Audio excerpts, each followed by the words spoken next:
Hi, I'm Livia Foldes. I'm a cultural worker living in Brooklyn, and I make work that explores the latent space between art, design, technology, and activism.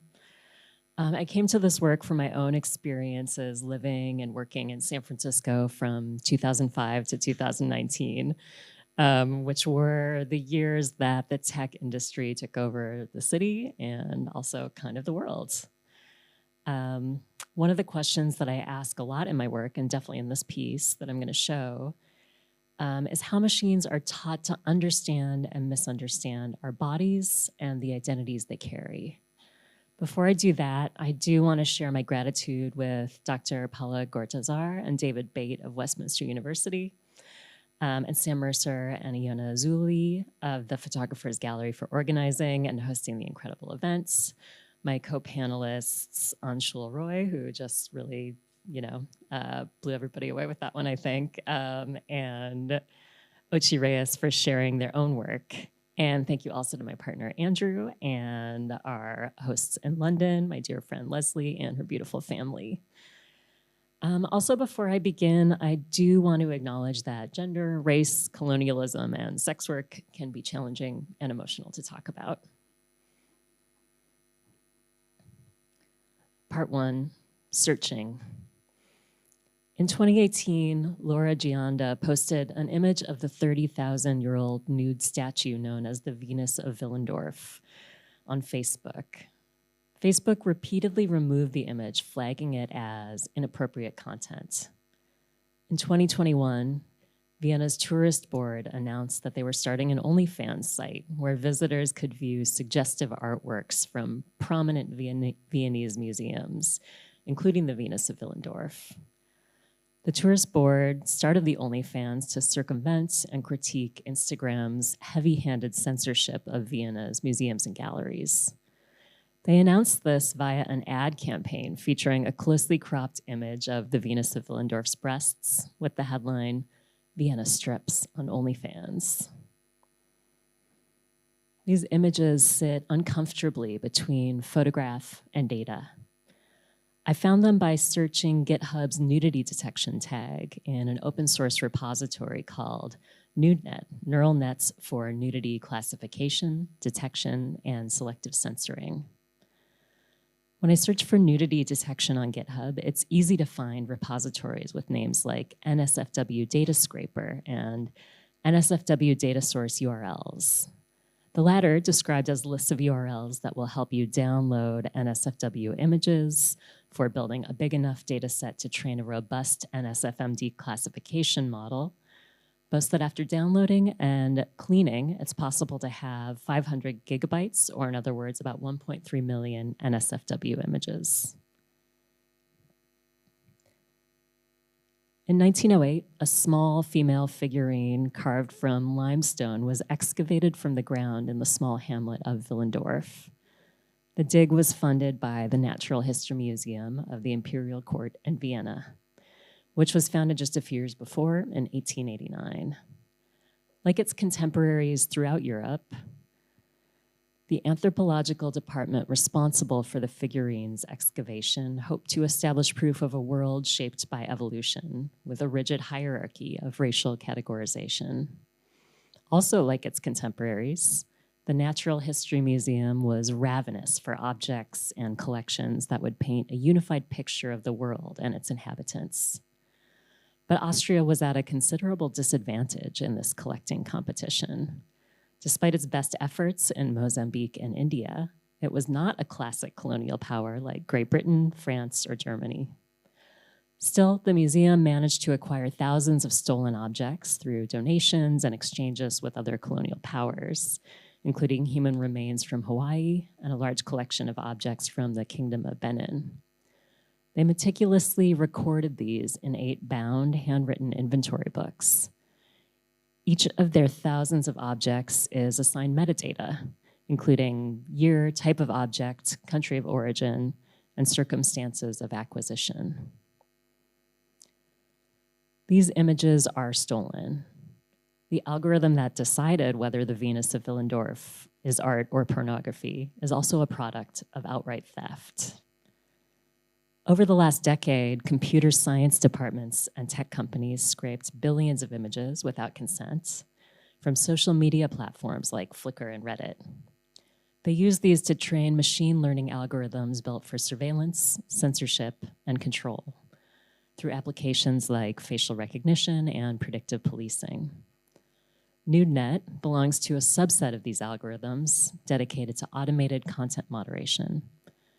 To do this, NudeNet and its algorithmic kin use millions of images to train their AI models to see nudity and to classify images as either safe or not safe for work and response. They were trained in part on a very specific corpus, hundreds of thousands of images and videos of pornography scraped and stolen from the internet and assembled into labeled datasets for use by computer scientists. The NudeNet algorithm's author, GitHub user Bedapudi6788, doesn't mention where the images used to train NudeNet come from.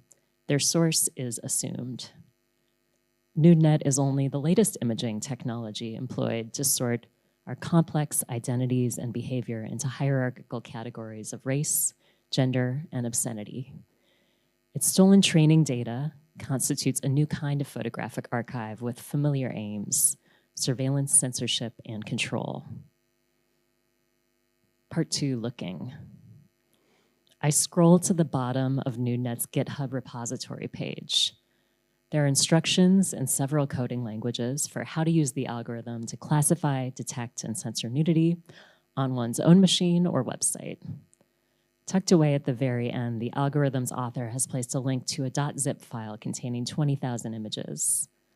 The images, Bedapudi6788 wrote, were a small fraction of the auto-labeled data he used to train the base detector. I clicked the link to download the zip file, and there, in a folder titled detector_auto_generated_data, are 696.3 megabytes of pornography and 2 spreadsheets. NudeNet's training data has its own taxonomies, hierarchies, and metadata. One spreadsheet consists of a simple key to the algorithm's classes, coded 0 through 5. Exposed belly, exposed buttocks, exposed breast F, exposed genitalia F, exposed breast M, exposed genitalia M. The other spreadsheet contains 35,502 lines, one or more for each of the 20,000 images I had just downloaded, with information about which category of nudity was detected and its precise coordinates. Anthropologists throughout the 20th century have speculated on the meaning and significance of the Venus of Willendorf and similar ancient figures. The first of the so-called Venus figurines to be found was named Venus impudique by her French excavators, which translates to immodest Venus. This name intentionally contrasted the Roman statues known as Venus pudique, where the goddess of love demurely covers her vulva with her hand. Catherine McCoy, a contemporary anthropologist who studied the Venus figures, points out that there was an automatic assumption that the figurines had been carved by men. Some theories suggested that they were the world's oldest pornography.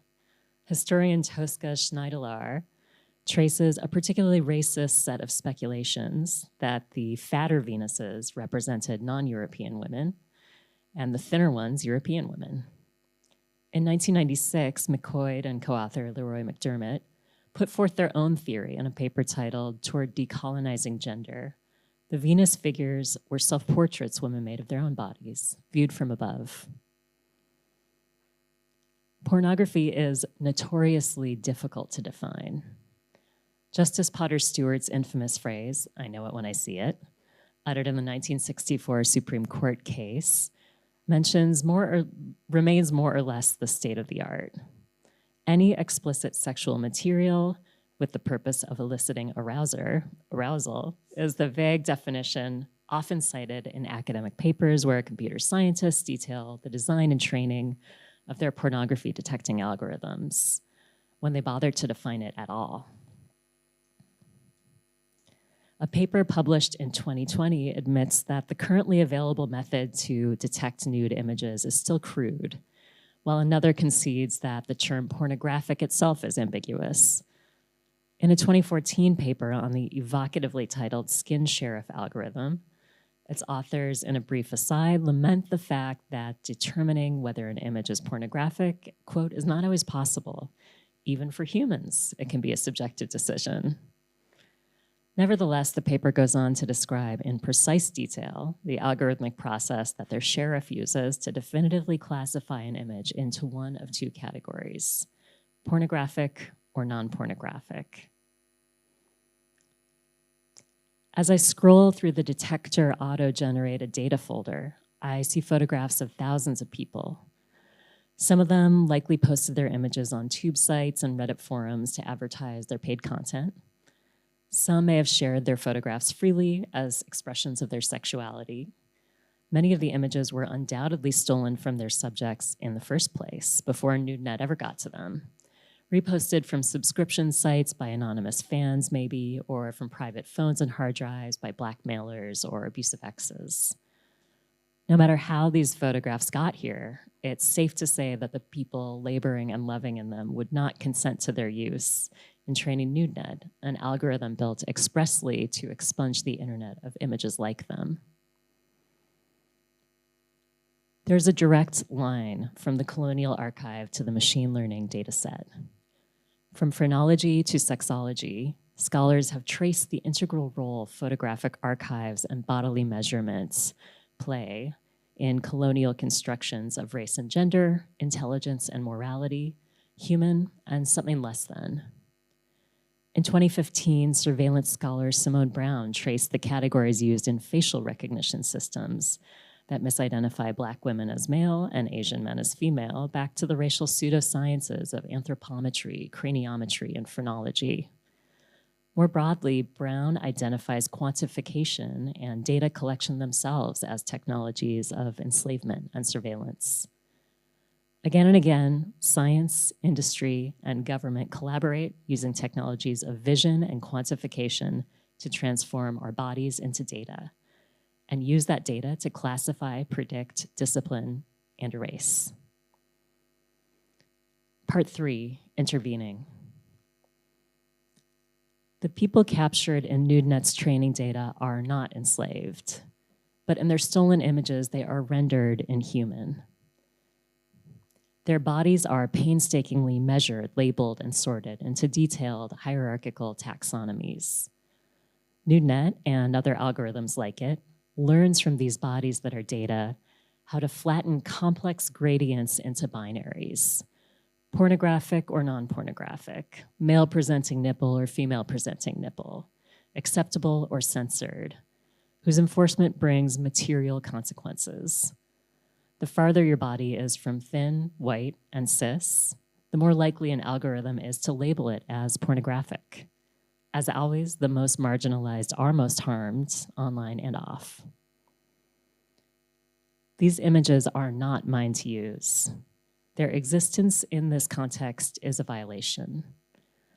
The privacy, labor, and agency of the people captured in them has been so thoroughly denied that their consent, or lack thereof, never even occurred to the researchers who used their intimate photographs to train an algorithm.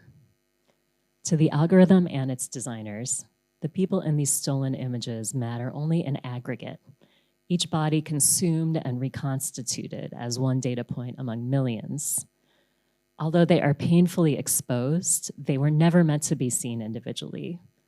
As I scroll and scroll, I want to acknowledge and address the people captured in the 20,000 images that make up a vanishingly small slice of NudeNet's training data.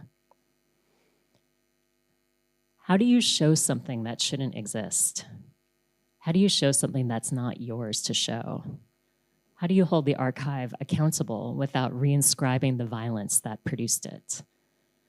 For decades, artists, activists, and scholars have asked these questions as they confront and untangle the violations of the colonial archive. Their clearest answers, repatriation and reparations, may be impossible in the machine learning archive, filled with digital objects that are endlessly copied and circulated.